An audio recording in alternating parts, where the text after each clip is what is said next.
नमस्कार मित्रांनो, स्वागत आहे आपल्या छोट्याशा मिनी ब्लॉगमध्ये। सकाळी सकाळी चहा पिऊन कामाला सुरुवात केली। बाहेर आलो तर बघितलं तर कोंबड्या सर्व एका जागी जमा झाल्या होत्या। ते अशा परिस्थितीमध्ये तेव्हाच जमा होतात जेव्हा त्यांना असं वाटतं की त्यांच्या जीवाला धोका आहे। त्यानंतर मका तोडायसाठी आपलं दावा काढून घेतलं आणि गेलो मका तोडण्यासाठी आपल्या रानामध्ये। एका बाजूला मोटर चालू केल्यानंतर आपल्या एका बाजूने मका तोडायला सुरुवात केली।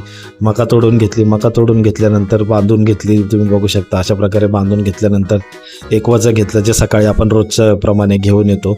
ते घेऊन आल्यानंतर जेवणाचा टाईम झाला होता। मग तर आज जेवणामध्ये होता आमरस चपाती आणि त्यासोबत कोथिंबीर वडी होती। तुम्ही बघू शकता काल रात्री बनवलेली कोथिंबीर वडी राहिली होती।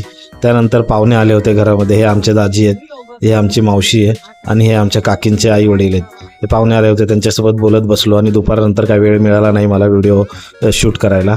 त्यानंतर 4:30 वाजले होते। कोंबड्या सोडल्या होत्या आणि बसलो होतो त्या कोंबड्यांना राखण।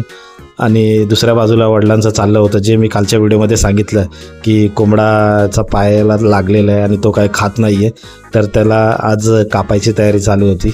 बघू शकता त्यासाठी धार लावायचं चालू आहे।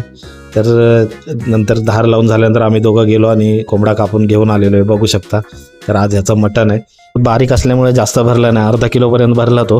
त्यानंतर आपलं रोजचं काम म्हणजे गोटा झाडून घेणं। तर गोटा झाडून घेतला अशा प्रकारे व्यवस्थित। गोटा झाडून घेतल्यानंतर एका बाजूला वडिलांचं काम चालू होतं, जो कोंबडा कापला होता त्याला साफसफाई करायचं।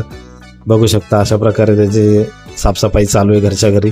त्यानंतर आपल्या रोजच्याप्रमाणे गुरांसाठी एक टप चारा तोडला। बघू शकता। तर मित्रांनो उद्या सकाळी लवकर उठायचं आहे कारण भावाला आणायला जायचं, त्यामुळे तर लवकर झोपूया। आणि मित्रांनो व्हिडिओ आवडला असेल तर व्हिडिओला लाईक करा, चॅनलला सबस्क्राईब करा। इंस्टा फेसबुकवरून बघत असाल तर फॉलो करायला विसरू नका। Bye bye.